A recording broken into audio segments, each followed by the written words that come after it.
Muy buenas tardes, bienvenidos en este 24 de julio a Viernes de Periodistas en Línea. Bienvenidos pues, y a los que nos siguen en Twitter, en Facebook, a nombre del Consejo Ciudadano del Premio Nacional de Periodismo AC, les damos las gracias y los invitamos a que nos acompañe en la próxima hora. En casi 2 décadas, desde la constitución del Consejo Ciudadano, se han entregado cerca de 200 premios, para ser específicos, 172 galardones nacionales del único Premio Nacional de Periodismo, que en todas sus ocasiones ha sido representado por la emblemática escultura de El Águila, del maestro que donó, de la donación que hizo el maestro Juan Soriano. La característica de esta noble organización del Consejo Ciudadano del Premio Nacional de Periodismo es que desde su fundación ha contado con el apoyo de grandes personalidades como el maestro Juan Soriano, el periodista Jesús Blancornelas, quien hizo la primera aportación económica para arrancar con la entrega en aquel ya lejano 2002. Y por supuesto del maestro Luis Javier Solana Morales, fundador y creador de esta iniciativa ciudadana. Hoy contamos con la participación de nuestros amigos y nuestros aliados, a los cuales me da mucho gusto poder presentar, y va a ser un honor hablar de uno de los temas más sensibles que requiere mayor visibilización y que si podemos hablar con dos expertos son precisamente ellos. Primero que nada saludamos a Cristina Belfu. Cristina, ¿cómo estás? Muy buenas tardes. Hola Armando, pues muy contenta de estar aquí con toda la comunidad de periodistas para hablar de uno de los artistas más fascinantes que hay en este país y que además, como bien lo dijiste, le regaló a México el emblema de la libertad de prensa y que pues con los años ha adquirido un significado cada vez más potente y cada vez más enriquecedor. Sé muy bien que los compañeros de la prensa, cuando sueñan por primera vez en obtener el Premio Nacional de Periodismo, sueñan especialmente con tener esta obra del maestro Juan Soriano. Muchas gracias, Cristina. Volvemos en un momento contigo porque vamos a saludar a Jorge González Velázquez, artista plástico. ¿Cómo estás, Jorge? Qué gusto que te puedas conectar con nosotros. ¿Desde dónde te encuentras? Y bienvenido. Hola, buenas tardes. Estoy en San Agustín Etla, Oaxaca. Me da mucho gusto estar en contacto con todos ustedes. Gracias por la invitación. Ya tenemos desde el inicio del evento. Estamos haciendo la escultura en apoyo al maestro, en inicios, en apoyo al maestro Juan Soriano. Pues muchísimas gracias. Vamos a platicar con detalle acerca de la trayectoria, acerca de la importancia del maestro Juan Soriano, y vamos en específico ahora con Cristina Belfug. Ella es colaboradora de W Radio, de la revista Central, es columnista en el periódico Contrarréplica y la plataforma digital Diario de Confianza.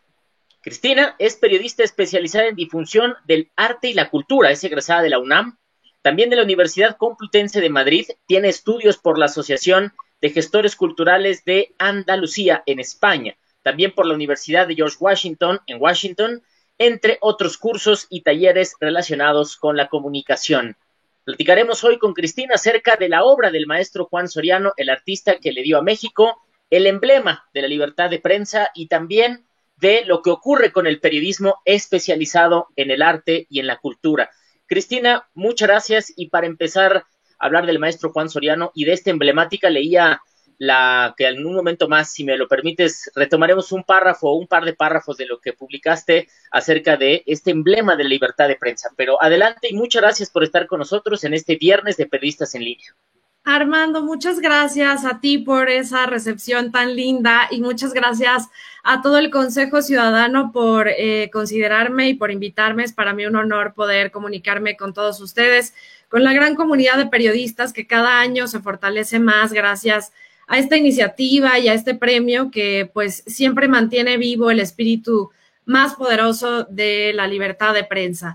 Y pues hoy les voy a platicar de un artista que de verdad a mí me parece fascinante. Creo que él nos regaló efectivamente esta presea, este emblema, esta escultura, que donó sus derechos al Consejo Ciudadano para que pudiera reproducirse cada año y premiar a los mejores periodistas de este país.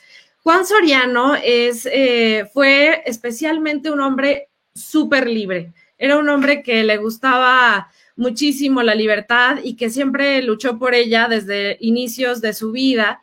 Vivió hasta los 15 años en Guadalajara, que era su lugar de origen, y después se mudó a la Ciudad de México, donde inició pues toda una vida de desenfreno, de locura, de libertad, de ruptura. Pues él no quería pertenecer a ningún movimiento ni a ningún canon. Es interesante su infancia porque estuvo rodeado de mujeres. Fue pues hermano de 4 mujeres. Marta, a la que vemos ahora en pantalla, fue pues quizá la que tuvo más cercanía con él porque pues viajaban juntos, hacían fiestas, ella pues lo admiraba y lo impulsaba mucho a que fuera así de libre y así de creativo como siempre. Creo que en esta etapa lo más interesante del maestro Juan Soriano en Guadalajara es donde inició su carrera. Y como muchos de los que seguramente nos ven el día de hoy, la creatividad se expresa en la cocina y Juan Soriano así inició su carrera, en la cocina de su madre, en la cocina de sus hermanas, rodeado de mujeres, donde la nanita le permitía jugar con el migajón para hacer sus primeras esculturas. Él hasta el final de su vida recordó este momento como el inicio de su carrera como artista, aunque claro, después pues tuvo algunas otras influencias y entró directamente al círculo de las bellas artes y de la intelectualidad mexicana cuando ya logró mudarse hacia la Ciudad de México. Su nombre real es Francisco Rodríguez Montoya, sin embargo utilizó el nombre de Soriano, que era el apellido de la mamá de su padre, de su abuela. Y bueno, pues su primer nombre, que era Juan, así fue como decidió ponerse este tan sonoro nombre que se ha quedado grabado en nuestra memoria, Juan Soriano. Él también fue un artista que tuvo su éxito en su época, pero que también ha ido poco a poco siendo más valorado y además mucho más estudiado, precisamente por todo el legado que ha dejado a nuestro país. Fue el único hijo varón dentro de este grupo de mujeres a las que siempre se refirió como brujas, como viudas, como mujeres que estaban amargadas, que siempre se reían de él por ser el único varón y que entre ellas decían, bueno, ¿y quién se va a quedar con Juan Soriano, no? ¿Quién de nosotras se lo va a llevar a cuidar a su casa? Es por eso que decidió pronto, a los 15 años, fugarse de este lugar donde era sumamente sobreprotegido y se vino a la Ciudad de México.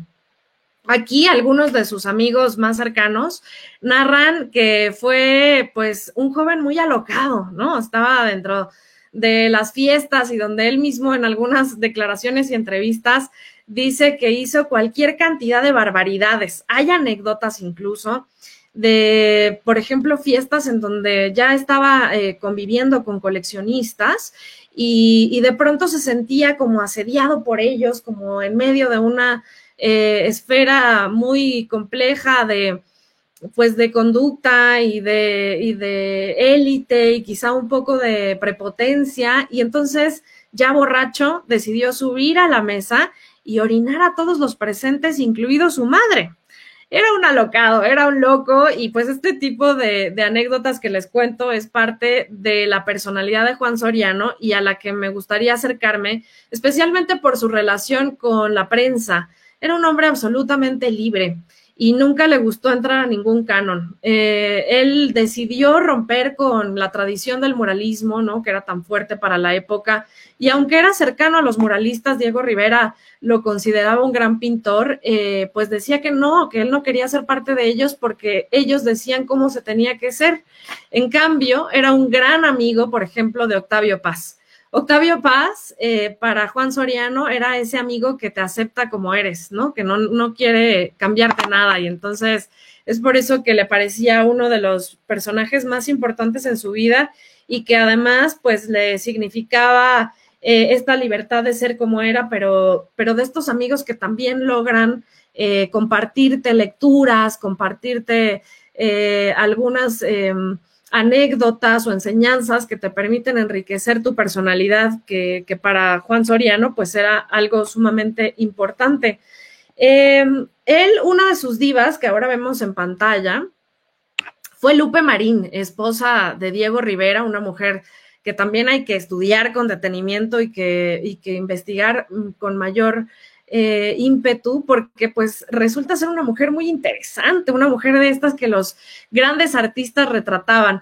Aunque a ella no le gustó este retrato, en realidad es uno de los más bellos y una de las obras más bellas de Juan Soriano.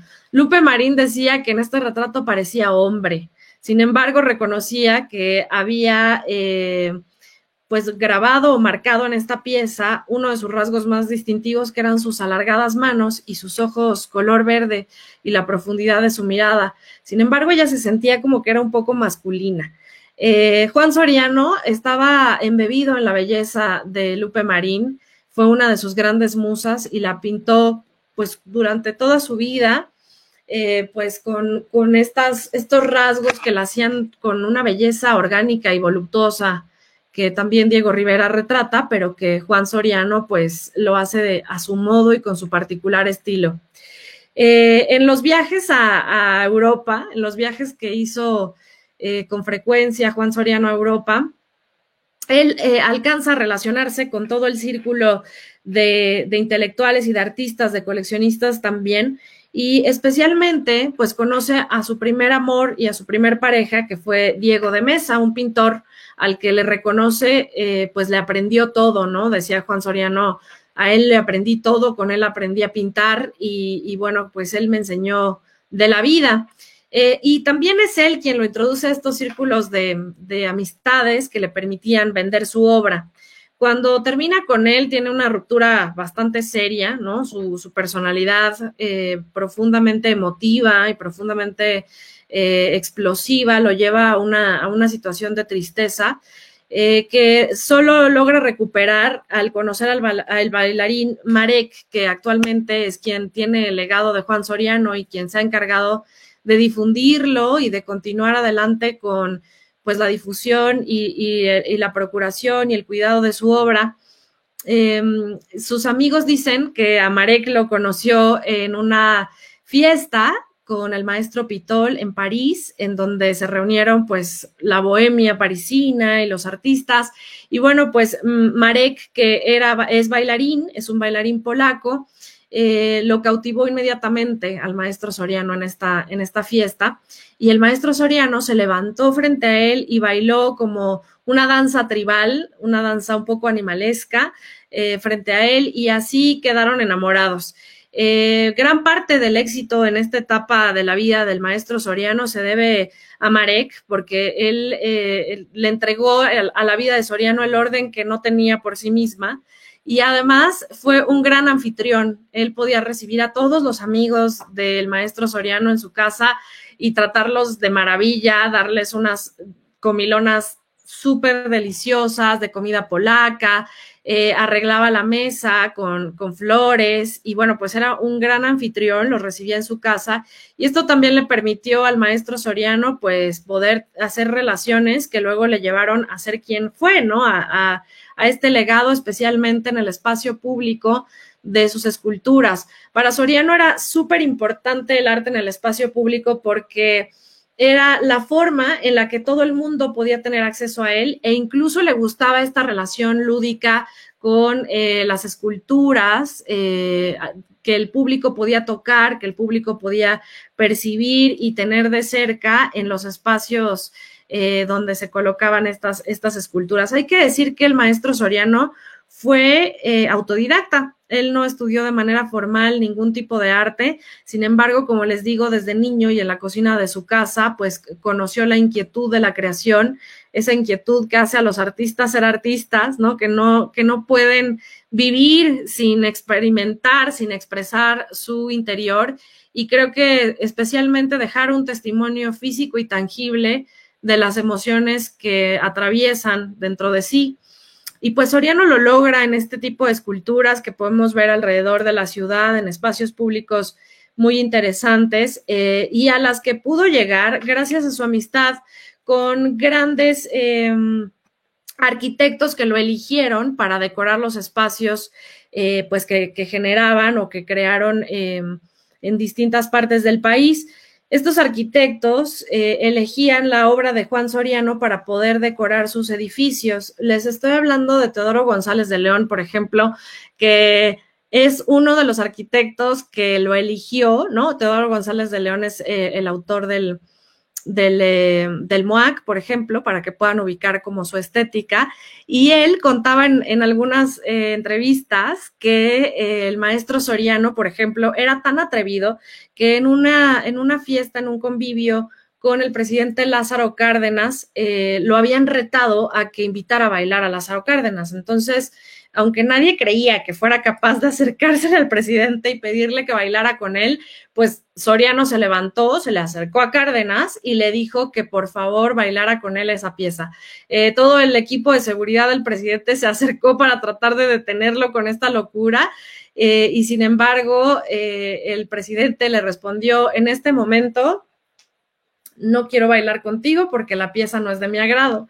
Creo que fue una respuesta muy sutil, muy de buen humor, y que además dejó una memoria en la gente que estuvo presente, porque justo eso era Juan Soriano, como este desparpajo, estas ganas de vivir tan intensamente y que nada le detuviera, que no le impresionara nada, que él fuera este personaje y esta figura que se acercaba incluso al presidente para sacarlo a bailar. O sea, imagínense qué tipo de personaje les estoy presentando el día de hoy. Creo que es parte del gran espíritu que comparte con la prensa, ¿no? Esta arrojo de poder acercarnos a quien sea sin que ninguna autoridad o ninguna investidura nos impresione demasiado para no poder llegar y decirle bailas conmigo, ¿no? Es un poco el espíritu del maestro Soriano, y bueno, pues que lo vemos en todas las obras,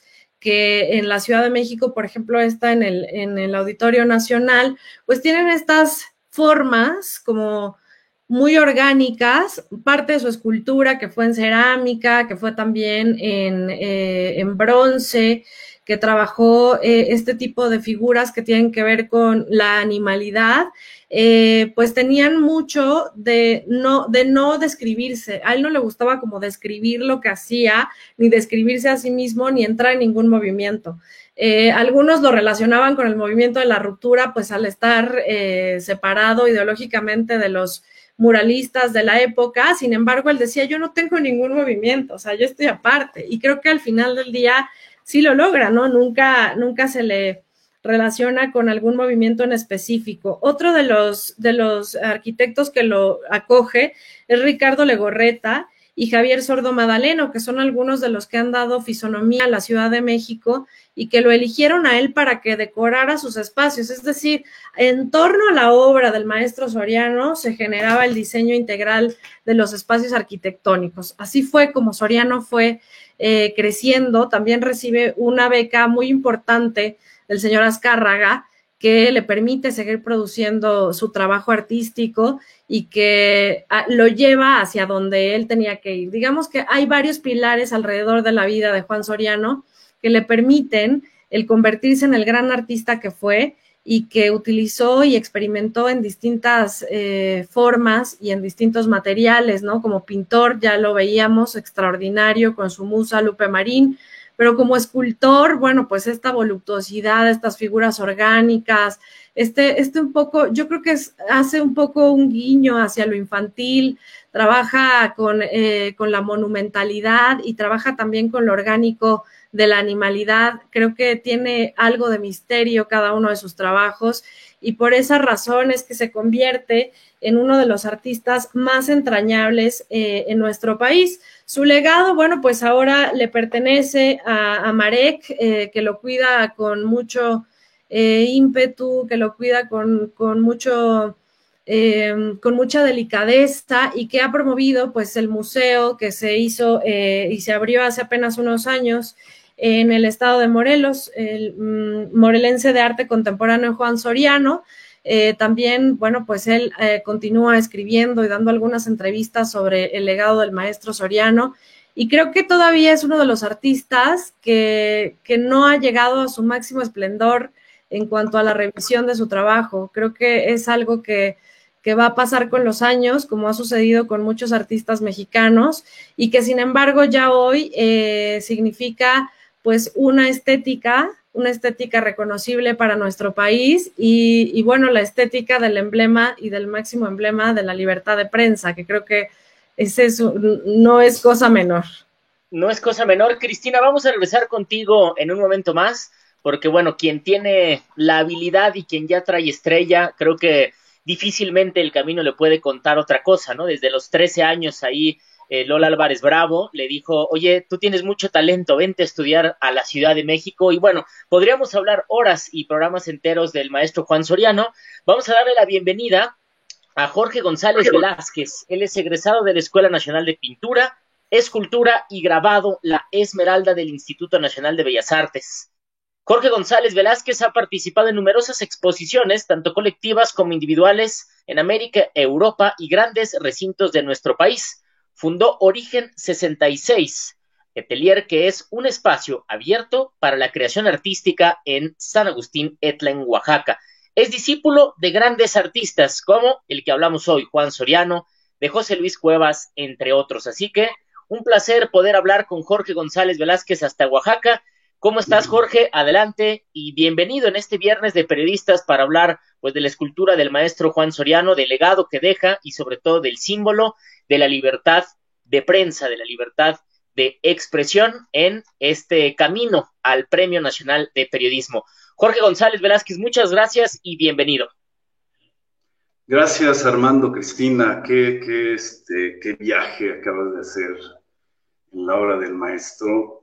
Me da mucho gusto porque tuve la fortuna de estar con él, de trabajar con él, a solicitud de Marek, precisamente, porque recuerdo en aquel momento, en 1990, él acababa de terminar una escultura en World Trade Center de Guadalajara y la otra del Museo Contemporáneo de Monterrey. Y entonces yo en esos momentos, 1990, trabajaba en fundiciones, estaba haciendo mis exposiciones, hacía mi obra, comisiones y todo, pero también dentro de todas mis actividades hice una aparte que era la que de repente me daba sustento, la que me daba la oportunidad de comprar mis materiales y todo, que era la de hacer agrandamientos a escala. En una de estas fundiciones donde trabajaba el maestro, de repente me dice el dueño de la fundición, me dice, oye, ¿sabes qué? Juan Soriano quiere que le ayudes a hacer una escultura. Y le digo, bueno, Juan Soriano, pues, ok, vamos a verlo, ¿no? Fui a verlo, y ellos dividían, Marek y Juan dividían las dos actividades. Marek se encargaba del dinero, Marek era el que veía todas estas cuestiones, y el maestro Juan pues nada más se encargaba de producirla, y eso es algo súper cómodo y bien inteligente. Entonces, el primer encuentro fue con Marek, que me decía que querían hacer una escultura de 2 metros para Tabasco, para Veracruz, no recuerdo bien, y que urgía que alguien la apoyara y que si podía yo ayudarles, y yo les dije, pues claro que sí, trataré, y me enseñaron los bocetos, el boceto de la escultura, que era un caracol que era súper complicado para resolver, pero a mí siempre me han gustado los retos, me ha gustado, no sé decir que no, y entonces le digo a Marek, claro que sí, te sale en tanto, inmediatamente el negocio, ¿no?, de Marek, y me dice, oye, una persona acaba de colgarme el teléfono, y me cobra menos que tú, y pues yo en mi manera de ser y en mi manera de que soy profesional y todo, le digo, bueno, pues dáselo, si te cobra menos, dáselo a ella, y pero pues yo te lo tengo el trabajo listo en un par de semanas. Y entonces me dice, en un par de semanas, porque después me entero que las obras en las que hizo, sobre todo el taller que lo apoyó en hacer estas cosas, lo dejó. Y entonces en un modelo de yeso, me parece que son 6 metros, se tardó medio año. Y entonces un día me citan y me dicen, después de que terminamos esa escultura, me citan a tomar un café en la zona rosa y me dicen, oye, ¿sabes qué? Es que Juan quiere hacer una serie de esculturas, tiene planeado hacer exposiciones y todo, y necesitamos que tú nos apoyes, porque le gustó mucho mi trabajo. Y entonces me dice, Juan, si tú no me apoyas, a mí ya me cuesta mucho trabajo subir andamios, no tengo la fuerza y todo, pero si tú me apoyas podemos hacer mucho trabajo. Y yo, por supuesto, le dije que sí, y desde 1990 trabajamos durante 13 años obra de escultura. Yo le facilitaba todas estas cuestiones porque empecé a utilizar la espuma de poliuretano como estructura para hacer las esculturas que menciona Cristina, por ejemplo, la del auditorio, hicimos la luna en espuma de poliuretano, los modelos, las fundiciones. Hicimos la Dafne que está en este conjunto de edificios del arquitecto Teodoro, de 9 metros de alto por 9 metros en pura espuma de poliuretano, sin estructura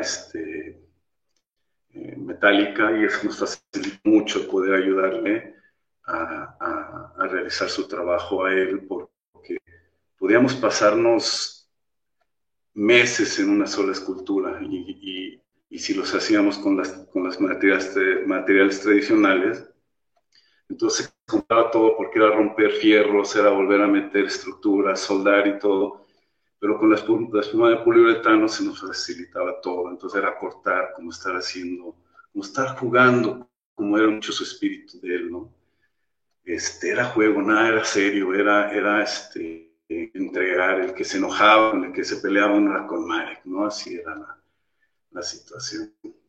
Y bueno, tuve la comisión de hacer la escultura del águila para el Premio Nacional de Periodismo. Desde su inicio me la encomendó el maestro y Marek, y empezamos a hacerla, y para mí ha sido un gusto hacerla cada año. Nada más uno de los años no pude por algún viaje que tuve que hacer, algún simposio en Europa, pero desde entonces pues la hacemos, y aquí se hace una pequeña fiesta cada vez que se realiza. Ahora ya en San Agustín, en el principio eran mis talleres de México, ahora ya aquí en San Agustín se hace una pequeña fiesta, nos reunimos para platicar, y todas las anécdotas con el maestro Juan Soriano son interminables, ¿no? Y ahorita que Cristina hacía todo ese recorrido en el tiempo de su obra y de su personalidad, yo tengo una marca muy especial acerca de su influencia conmigo. Mi mujer me decía que era mi abuelo, ¿no? Porque yo tenía 24 años cuando lo conocí, él ya contaba con 70, y entonces todo el tiempo juntos, cada vez que la mitad del año se la pasaba en México, la pasaba en mi estudio, en el taller de fundición. La otra parte pues se iba a la otra mitad del año, se iba a París a producir, a trabajar, y algún día me fui con ellos a hacer un bronce a Pietrasanta. Y fue una experiencia increíble, ¿no? Siempre era el maestro que te enseña, que te dice que no te quiere dar consejos, que él se aleja de todas esas cosas, pero siempre te estaba aconsejando, siempre tenía la broma exacta, siempre tenía el sentido del humor, que muchas veces mucha gente no entendía. Él siempre estaba como que me quería mostrar alguna de sus obras, ¿no? Entonces alguna vez me dice, oye, vamos a ver una pieza que te quiero enseñar, y fuimos precisamente al Munal de Asunzolo, de María Asunzolo, que fue musa también de muchos de los artistas, que la pintaron toda la sala en ese entonces. No sé si Siga la he querido ver, ya no he podido verla, parece que ya no la tienen. Una pintura hecha al temple, ya enseñar cómo se pintaba el temple en tela. Y llegamos a la pintura y estábamos platicando. Lo que hacía él era siempre bromear, entonces todo el tiempo estábamos riendo, y era una imagen muy chistosa porque yo altura baja, y entonces la imagen para la gente, siempre estábamos en esa ecuación enfrente de esta pintura, y una señora al lado le decía a su hija, ¿sabes qué? Vámonos, aquí no nos dejan apreciar la pintura de Juan Soriano, ¿no? Y la señora no sabía que era Juan Soriano que me estaba explicando la pintura, ¿no? Así era él. Exposiciones y iba a mis exposiciones cada vez que yo las hacía, me hacía el honor de estar en la inauguración de alguna de mis exposiciones hasta que le alcanzó la muerte. Yo lo conocí cuando tenía 70, duró 15 años más y tenía una disciplina de trabajo impresionante. Todos acabábamos cansados en el taller y él seguía ahí. Y porque tenía alguna reunión con alguna de sus cenas en donde tenía que participar el rey de no sé qué, de España, y los empresarios quién sabe quién, y todos tenía yo que llevarlo. A veces lo llevaba a alguna estación para una entrevista, a veces cosas. Y me decía, ¿sabes qué? Es que yo envidio que tú te puedas quedar en tu taller a trabajar, porque si yo pudiera, todo el tiempo estaría haciéndolo como lo haces. Así que, pues aprovecha. Y bueno, pues son una cantidad de anécdotas que pude vivir con el maestro. Y aparte, se organizó un proyecto que se llama Libertad en Bronce. Libertad en Bronce, que fue un proyecto que organizó el doctor Isaac Masri, en donde también fui invitado a participar. Y había yo trabajado había apoyado en algunas esculturas al maestro José Luis Cueva, pero en Libertad en Bronce vinieron, se contrataron una cantidad de primer nivel, la idea que fueran pintores haciendo escultura. Y entonces, en el estudio de repente tenía juntos a Juan Soriano y a Leonora Carrington, que fue muy difícil que entrara al proyecto, pero en fin accedió, y ahorita hay una cantidad de esculturas de Leonora Carrington y museo de escultura de Leonora Carrington, ¿no? Empezamos en ese momento. Iba Vicente Rojo, Vicente Rojo no se trasladaba al taller, pero íbamos y le llevábamos sus modelos que quería hacer en bronce. Fue el maestro Manuel Figueres, recién fallecido.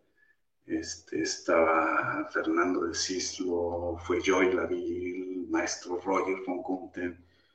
Y entonces para mí fue toda una experiencia, independientemente de tener su trabajo que requería un cuidado especial y una atención especial, inclusive de repente por ahí me daban los teléfonos de sus doctores por cualquier cosa, porque pues ya eran maestros mayores y todo. Entonces, fue un trabajal impresionante, se hicieron más de 1000 bronces en un par de años, y eso me dio a mí la oportunidad de que cada vez que metía un bronce de la maestra Leonora, metía 3 míos, ¿no? Y eso me dio la oportunidad de tener obra, porque yo trabajaba aparte de tener a los otros en los talleres y atenderlos y todo, se iban y yo las noches, madrugadas, me ponía a hacer mis cerámicas, me ponía a hacer las cosas que tenía yo ganas de hacer. Hasta que cerré la fundición, se cerró, bajó un poco el negocio y todo esto, pero me dio la oportunidad de dedicarme del 100% a mi trabajo después de todo lo aprendido, de todas las presiones que tienes que agregar en tanto tiempo, tienes que organizar a la gente, ya se te lastimó uno, todas estas cuestiones.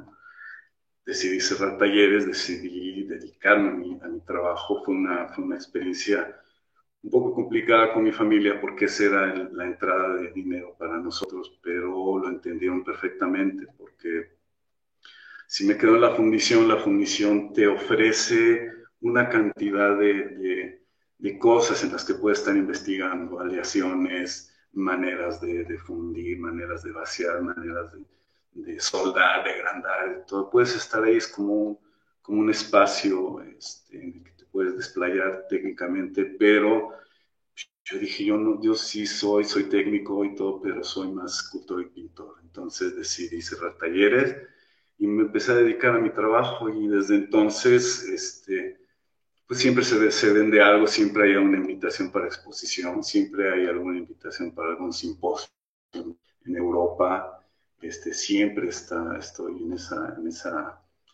esa cuestión de estar inventando, de estar haciendo cosas. Mi mayor inclinación es estar buscando materiales, un nuevo material que se pueda utilizar para hacer alguna obra, un poco de repente en el tiempo recuerdo las palabras del maestro, ¿no? Porque tiene razón, era una persona libre, ¿no?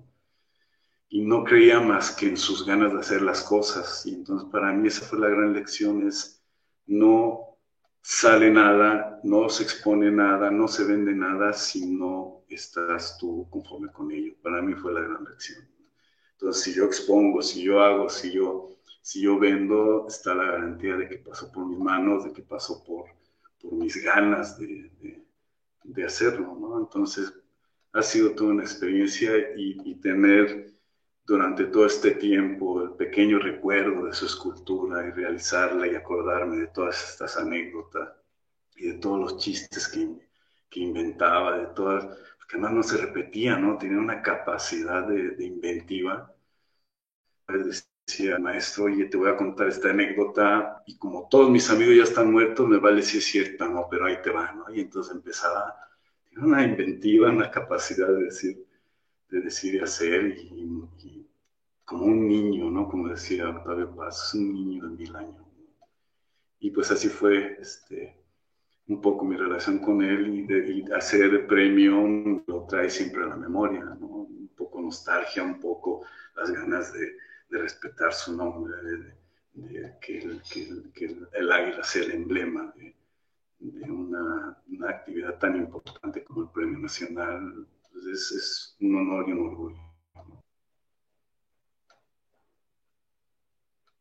Resumen para conocer más. Muchas gracias por este resumen, por conocer más a través de tu investigación, Cristina, a través de tu experiencia, Jorge, conocer más del maestro Juan Soriano y sobre todo entender el legado en uno de tantos que es justo el águila, y quisiera yo retomar uno de los textos que escribió Cristina. Dice: el águila, al ser un símbolo fundacional de México, presente en el escudo nacional y un ser capaz de contemplar desde las alturas los vastos territorios para identificar su objetivo.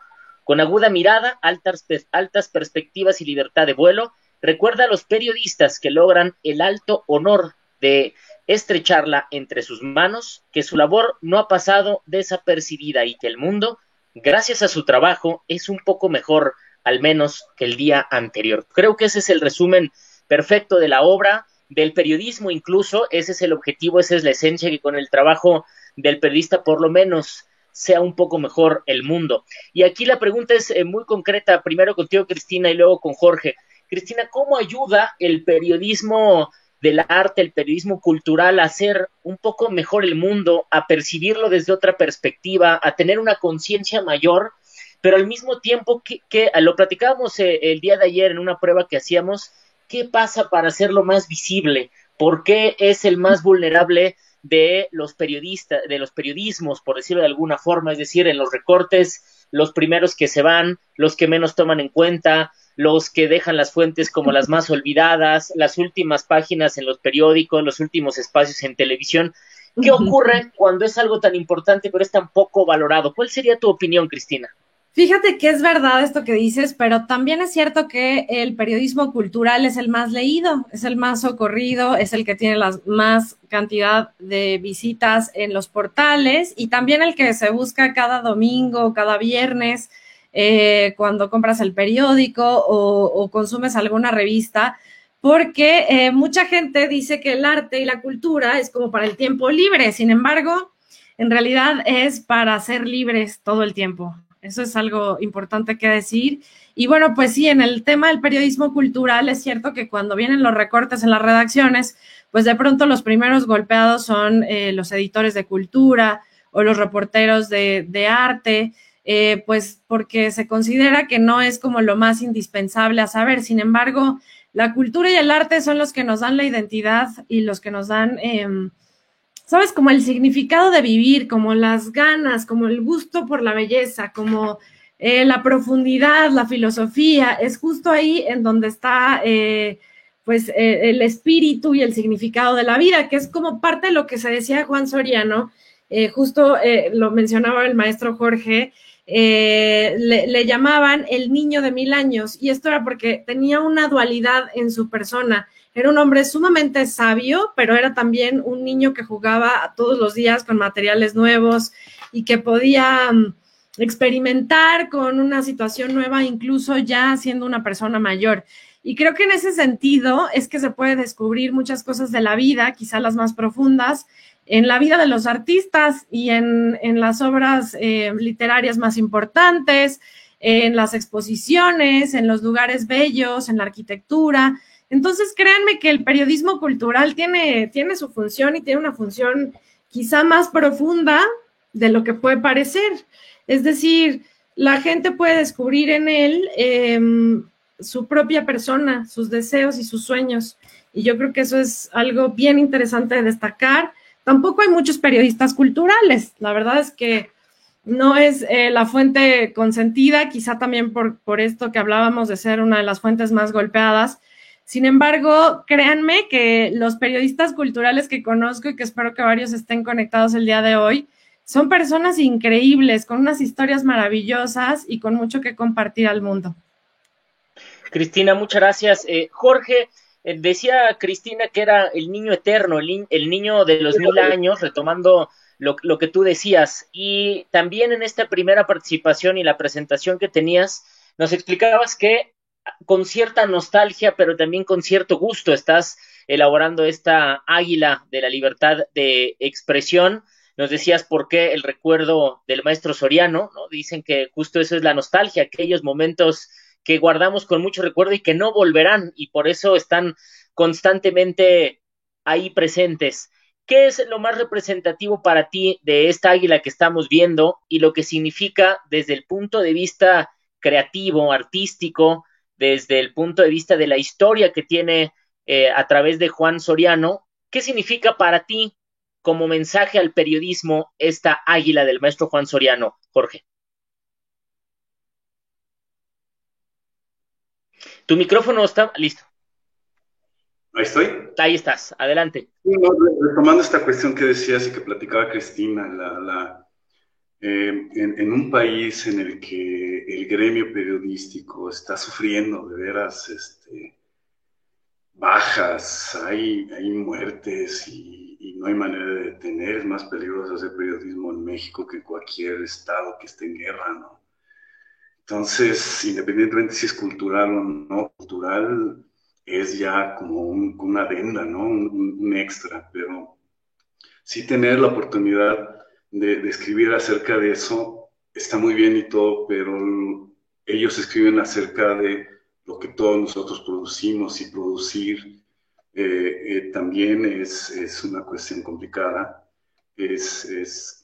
Yo en mi caso soy un artista independiente, no aplico a becas, no me interesa estar en esas cuestiones tampoco. Entonces he sido mi propia fundación y lo que he hecho lo he hecho con mis recursos, el apoyo de la gente que me compra, la gente que me apoya, las galerías que están ahí detrás de mi trabajo y todo. Entonces, como un conjunto, el arte es el espíritu de la sociedad, el arte es el que le da sentido a la sociedad, y por eso es que no está en las agendas de los gobiernos, ¿no? Es algo complicado, pero México tiene una cantidad de cultura impresionante. Entonces, y para mí, poder dedicarme a hacer la pieza que el maestro deja, para hacer memoria en todas estas personas que están haciendo todo para que nos llegue la información, la pieza que está ahí, que es como el testigo mudo de todas estas actividades. Para mí es una cuestión casi religiosa, ¿no? Cada vez que las realizo, las formo, las pongo, dependiendo del color que quieren, las personas que en el momento lo van a entregar, las hemos hecho rojas, doradas, verdes, de todo. Con ese mismo espíritu con el que el maestro se entregaba a hacer sus cosas, yo lo hago. Entonces representa, yo creo que algo muy importante para el gremio, ¿no? Y qué bueno que lo puedan atesorar, porque es algo que quedará, ¿no? Claro, y es que, ¿sabes qué, Armando? Me gustaría comentar sobre lo que dice el maestro Jorge. Creo que cuando los periodistas sueñan con el premio, sueñan con el águila de Juan Soriano. Creo que, bueno, por supuesto que el reconocimiento económico es súper importante, y por supuesto que el prestigio que implica obtener un premio como este es sumamente simbólico y enriquecedor para el periodista y para el país en general. Hay que decir que se requiere tener una memoria tangible de este acto, que es a veces heroico. Hay periodistas que incluso arriesgan su propia vida para poder ejercer su labor. Entonces, este reconocimiento tangible es ni más ni menos la obra del maestro Soriano, que es la que se va a quedar en la sala de la casa del periodista, la que se la va a quedar la siguiente generación, que va a decir: mi abuelo ganó el Premio Nacional de Periodismo. Y bueno, pues eso es lo que hace el arte, justamente. Y en este sentido, y en todos los demás de los que hablábamos, es dejar una constancia tangible de que existimos. Oye, Cristina y también Jorge, una pregunta antes de ir a la participación de las personas. Yo sé que esta pregunta puede llevarnos a profundizar muchísimo y tratar de encontrar una respuesta, pero de manera muy simple, ¿qué ocurre en México en relación con el arte? Es decir, no nos han enseñado en general a una población mayoritaria a apreciarlo, a valorarlo, no hemos sabido comunicarlo, no hemos sabido hacerlo atractivo. La sociedad tiene más problemas como para que no sea en la prioridad de cada uno. De manera muy resumida, sé que la pregunta puede llevar a muchos caminos, pero de manera resumida, ¿qué es lo primero que les viene a la mente como para buscar nuevos caminos o nuevas alternativas? No sé quién quiere contestar primero. Gracias, Cris. Gracias, maestro. Bueno, pues mira, yo creo que México tiene un gran potencial artístico, es una de sus grandes potencias, ¿no? Gracias a su personalidad artística y a su capacidad creativa, se conoce a México en todo el mundo y se puede reconocer fácilmente los gestos identitarios de nuestro país, y eso es gracias al arte. Este potencial, no creas que es nada más un potencial simbólico y romántico como lo hemos estado platicando esta tarde, sino también un potencial económico. Hay muchas personas que viajan, que vienen a México para ver sus murales, para conocer a sus artistas, para estar en los espacios arquitectónicos que se han generado, para comer la gastronomía nacional, y todo eso es arte, todo eso es arte. Entonces, claro que México tiene un gran potencial en ello. Creo que los mexicanos lo tenemos por haber nacido aquí. Lo que pasa es que pronto empezamos a normalizar y a no tener la capacidad de sorprendernos porque diario pasamos por el Metro Insurgentes y vemos el mural, ¿no? O porque lo tenemos todo tan de cerca, ¿no? En los fines de semana podemos deleitarnos en nuestras casas con la riqueza gastronómica de este país tan complejo, tan contradictorio y tan maravilloso, y no lo alcanzamos a ver. Pero créeme que cuando sales del país y hablas con otro tipo de personas y que te hacen referencia a tus símbolos artísticos, te das cuenta de que la imagen que se tiene del mexicano y de México fuera es que somos personas sumamente cultas y que provenimos de una cultura pero esplendorosa. Entonces, creo que los periodistas culturales pues también han sido escritores y a veces hasta artistas, ¿sabes? O sea, hay muchos periodistas culturales que han llegado a escribir con arte, a ser verdaderamente magníficos con su trabajo, con su lenguaje, con su capacidad de poder difundir la obra creativa de otras personas. Y creo que también hemos tenido una capacidad y una potencia importante en el periodismo cultural. Hoy por hoy conozco periodistas culturales de distintos medios, de Milenio, de Financiero, de Televisa, del Canal 11, por supuesto, del Canal 22, que han sido extraordinarios para descubrir nuevos talentos, para difundir a estos artistas que, como el maestro Jorge, permanecen en sus talleres, a veces un poco ocultos, y que si no fuera gracias a estos grandes periodistas, no tendríamos la posibilidad de conocer su trabajo, de poderlo apreciar, de poder inspirarnos en él.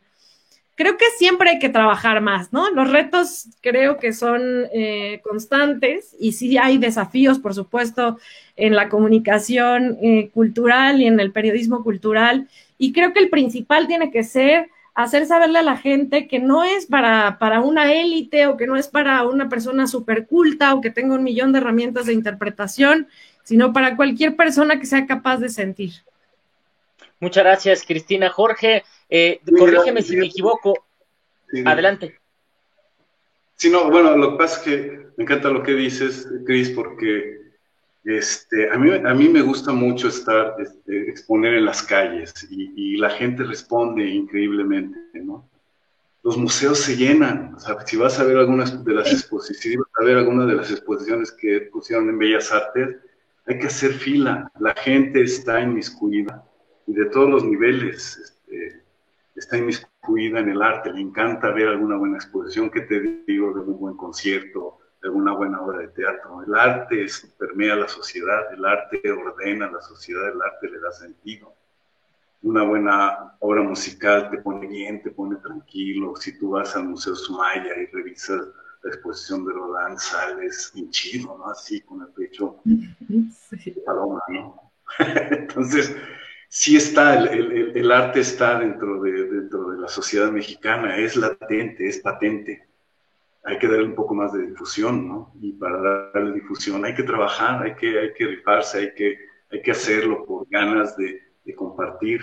En mi caso es hacer la obra y tiene una obligación de compartirla. Esa es la última de las obligaciones, compartirla. Independientemente si se vende o no se vende, tarde o temprano, como decía el maestro Günter Gerso, decía, señor, si esa bolsa de basura la acomoda tantito bien, la puede usted vender, no hay ningún problema. No es vender, es vender cosas con las que tú estés contento, ¿no? Entonces, otra de las pequeñas frases con la que vivo con el trabajo, ¿no? Pero el arte está dentro de la sociedad, no es mentira que no, es mentira que no. Entonces, hay que darle un poco más de difusión, hay que creer en eso, porque eso es lo que nos va a sacar. Sí, creo que también es una herramienta muy poderosa para construir todo lo que estamos buscando, las sociedades pacíficas, las sociedades incluyentes, sociedades como mucho más igualitarias. A través del lenguaje artístico es que podemos entrar en la capa más profunda de reconstrucción del tejido social, y eso es sin duda un trabajo en equipo, claro, por supuesto, de los creativos, ¿no? Que son una gran riqueza en este país, pero también de los comunicadores que tienen que llevar a oídos y a ojos y a corazones de muchas personas a través del lenguaje, pues lo que está sucediendo con los artistas. En general, en la historia del arte, a lo largo de la vida de la humanidad, los artistas siempre han sido como adelantados a su tiempo, es algo que se suele decir, un lugar común a veces. La semana pasada hablaba con Hilda Trujillo, la directora del Museo de Frida Kahlo, y decía, es que Frida no fue adelantada a su tiempo, ¿no? Y también se decía mucho el maestro Soriano que había sido un hombre adelantado a su tiempo. Bueno, esta frase quiere decir que los artistas son una especie de visionarios y que además siempre traen dentro de sí como estos valores sobre la libertad, como esto de no estar ceñido a un deber ser o están creando nuevas realidades. Y creo que eso es lo que quiere decir ser adelantado a su tiempo, ¿no? El crear nuevas realidades. Y por esa razón el arte se convierte en una herramienta muy poderosa para la transformación social.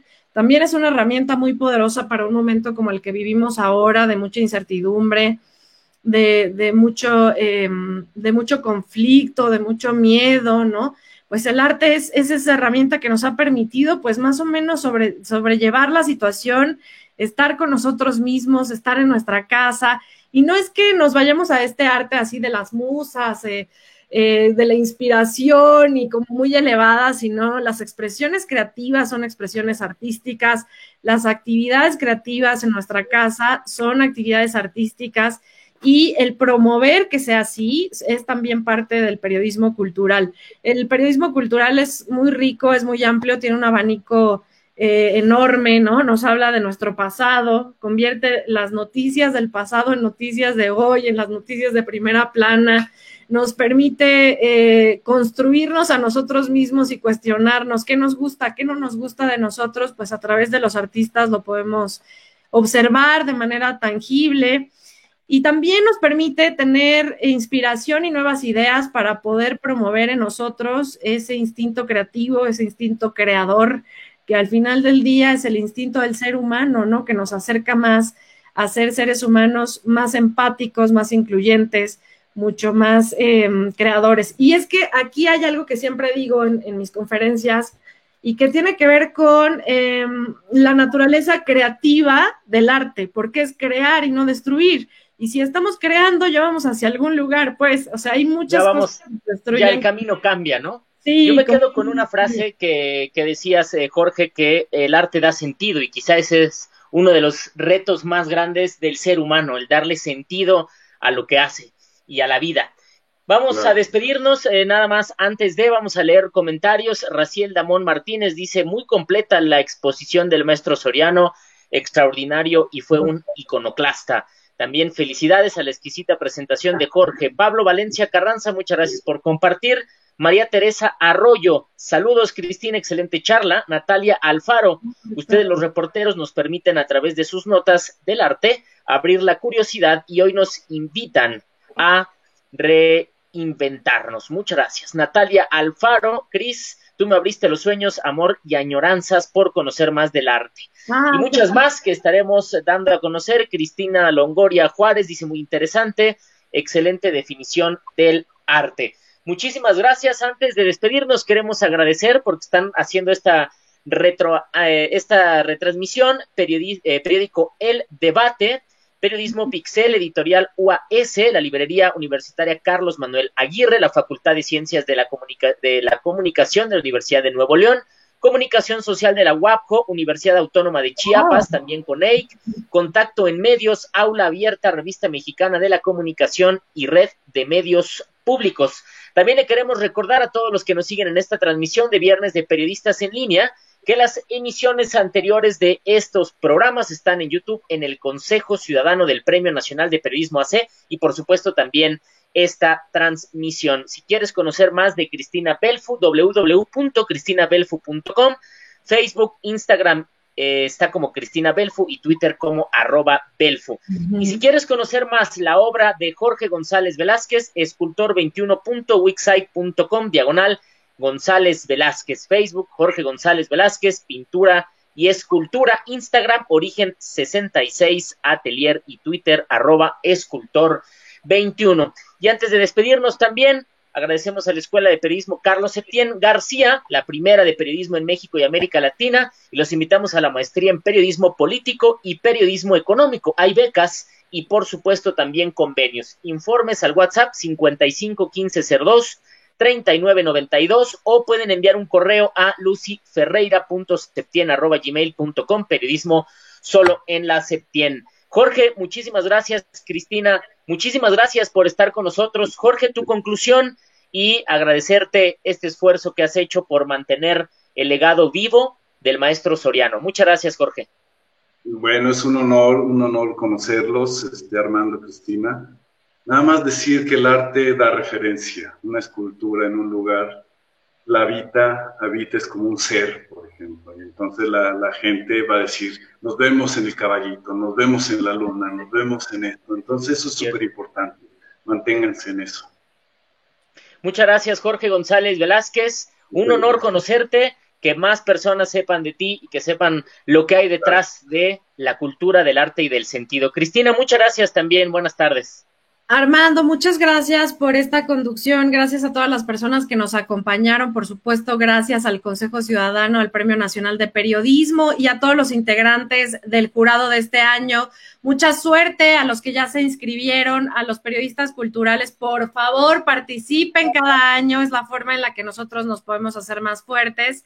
Y a los que no lo han pasado también, no se preocupen, uno nunca deja de ser periodista, no importa que ya no esté en el periódico en el que estaba. Ahí está Twitter, ahí está Facebook, ahí está Instagram y ahí está tu pluma que siempre te va a acompañar. Muchas gracias.